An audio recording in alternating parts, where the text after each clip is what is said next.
Kasih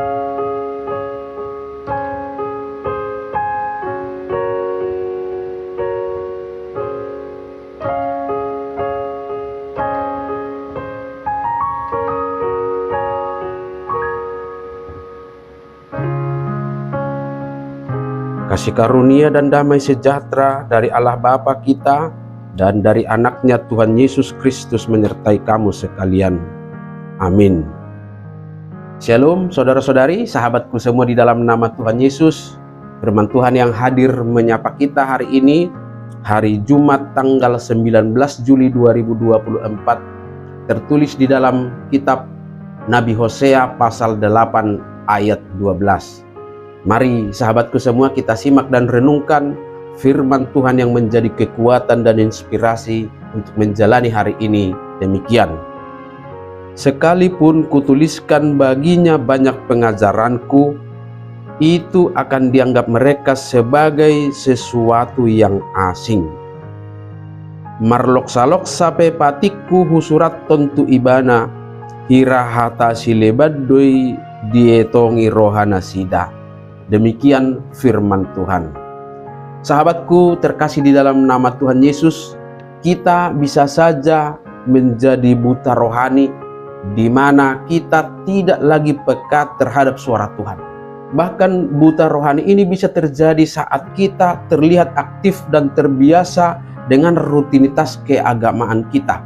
Di tengah semarak ibadah-ibadah dan aktivitas beragama yang frekuensinya tinggi, saat itu bisa saja kita jatuh kepada kebutaan rohani. Tanda-tanda dan fenomena itu bisa kita lihat lewat media sosial. Walaupun mungkin hanya sedikit, tetapi ada saja orang yang mengatasnamakan gerejanya, mengatasnamakan kelompok kurnya dan bagian-bagian pelayanan yang lainnya di gereja untuk berbagai kegiatan yang sesungguhnya tidak ada hubungannya lagi dengan hal-hal yang rohani ataupun berkaitan dengan gereja.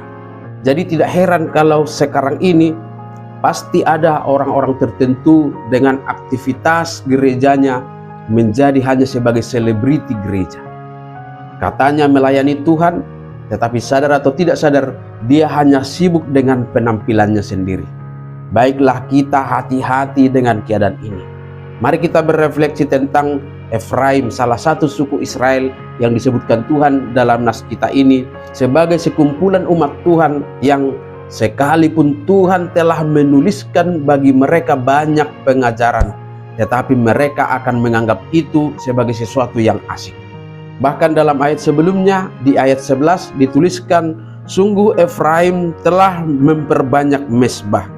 Mesbah-mesbah itu menjadikan mereka berdosa.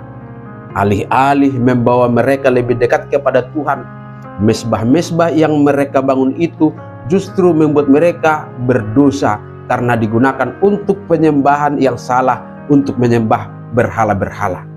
Oleh sebab itu, mari kita renungkan sahabatku semua, seberapa sering kita mengabaikan atau menganggap remeh pengajaran Tuhan dalam kehidupan kita.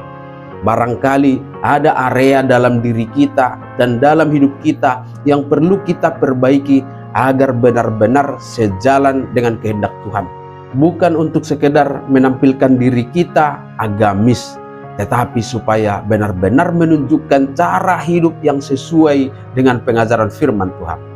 Kita perlu berkomitmen untuk lebih membuka hati dan pikiran kita kepada pengajaran Tuhan, menghargai setiap firman yang diberikannya kepada kita dan menerapkannya dalam kehidupan kita.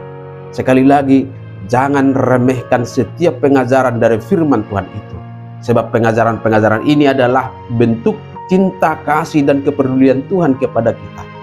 Biarlah nas ini menjadi teguran bagi kita supaya memiliki kerinduan yang terus-menerus untuk belajar dari firman Tuhan dan mengaplikasikan pengajaran itu dalam kehidupan kita sehari-hari saat ini. Amin. Selamat beraktivitas, Tuhan memberkati.